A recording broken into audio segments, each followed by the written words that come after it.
Kisah Nabi Nuh alaihi salam. Setelah Nabi Idris alaihi salam wafat, sedikit demi sedikit iman masyarakat mulai menipis. Iblis dan pasukannya semakin gemar menggoda mereka.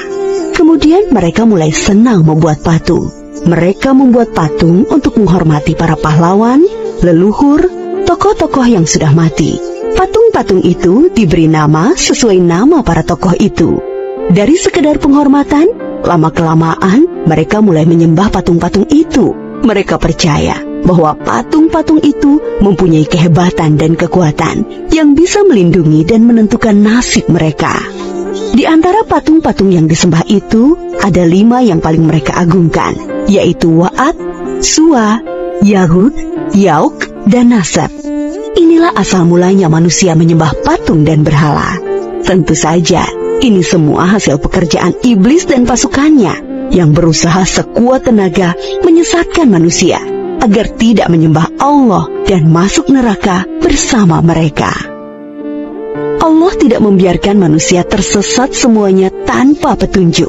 Maka Allah memilih Nuh alaihi salam untuk mengingatkan kaumnya agar mereka meninggalkan penyembahan dan berhala dan kembali menyembah Allah subhanahu wa ta'ala. Siapakah Nuh alaihi salam?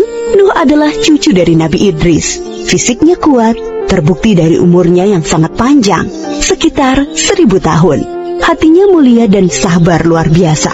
Pikirannya juga sangat cerdas, rendah hati, soleh, dan taat kepada Allah. Nabi Nuh adalah Rasul Allah subhanahu wa ta'ala yang pertama. Sebelumnya, Allah hanya mengangkat nabi-nabi saja. Mulailah Nabi Nuh berdakwah kepada kaumnya.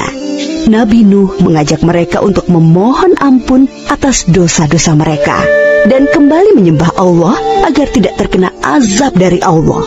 Sangat tekun Nabi Nuh mengajak kaumnya dengan berbagai cara, dengan terang-terangan di hadapan banyak orang, dengan diam-diam mendatangi seorang demi seorang, berulang-ulang, siang dan malam, selama kurang lebih 950 tahun lamanya. Tetapi sedikit sekali yang mengikuti seruan Nabi Nuh. Kebanyakan dari pengikutnya ini adalah orang miskin dan pekerja kasar. Jumlahnya sekitar 80 orang. Yakni sebagian besar kaumnya tidak mau mengikuti ajaran Nabi Nuh.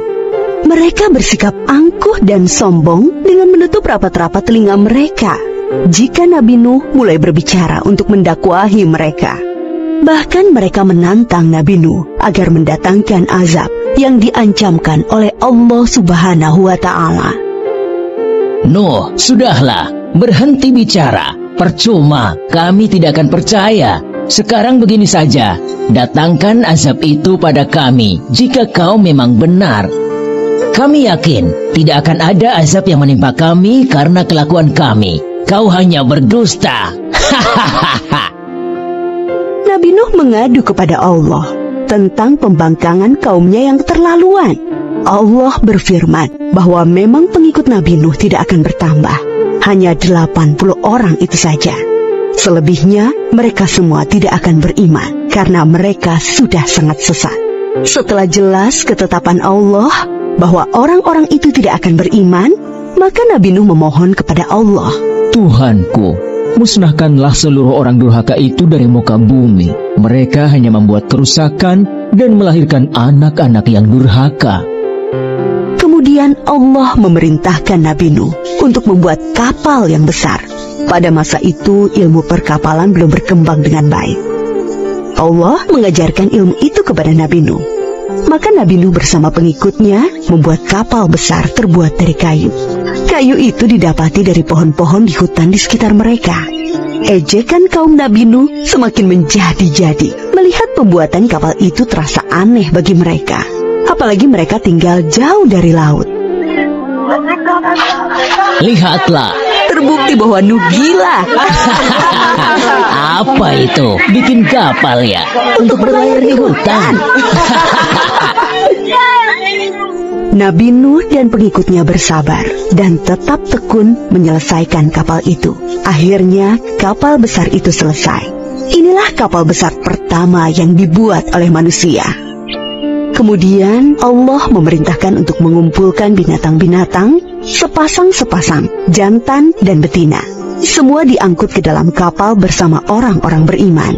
Semua keluarga Nabi Nuh, termasuk yang diangkut ke dalam kapal, kecuali istri dan salah satu anaknya, Kan'an. Mereka tidak mau masuk ke dalam kapal. Mereka tidak beriman dan termasuk orang durhaka. Sementara itu, langit menjadi gelap. Angin bertiup kencang, petir menggelegar. Hujan turun sangat lebat. Dari dalam tanah memancar air yang semakin deras. Juga dari dalam rumah-rumah penduduk, dari dapur-dapur mereka. Dengan cepat, air membanjiri bumi. Makin lama makin tinggi, menenggelamkan rumah, pohon-pohon, dan tentu saja orang-orang di luar kapal Nabi Nuh. Ketika Nabi Nuh melihat sekelilingnya dari atas, tampak putranya, Kan'an, sedang menyelamatkan diri dari banjir. Karena kasih sayangnya kepada anaknya, Nabi Nuh berseru, Anakku sayang, masuklah ke dalam kapal ini. Tidak ada yang bisa selamat dari azab ini kecuali yang berada di dalam kapal. Tidak ayah, aku akan memanjat bukit yang tinggi. Pasti aku akan selamat. Tiba-tiba datang gelombang besar dan Kan'an tidak terlihat lagi. Dia termasuk yang dibinasakan. Nabi Nuh sangat sedih, tetapi beliau menerima keputusan Allah. Di dalam kapal, Nabi Nuh bertasbih, memohon ampun dan berdoa tidak henti-hentinya bersama orang-orang beriman. Setelah beberapa hari, Allah memerintahkan bumi untuk menelan banjir itu. Hujan berhenti, air pun surut masuk ke dalam tanah. Kapal pun berlabuh di daratan lagi. Orang-orang beriman keluar dari kapal dengan tetap bertasbih. Syukur yang tiada terkira. Mereka memulai hidup baru tanpa gangguan orang-orang kafir yang sudah tenggelam, dibinasakan Allah karena kesesatan mereka. Kisah Nabi Nuh memberikan kita pelajaran bahwa durhaka kepada Allah dan tidak patuh kepada Rasul utusannya membuat manusia ditimpa azab di dunia ini maupun di akhirat.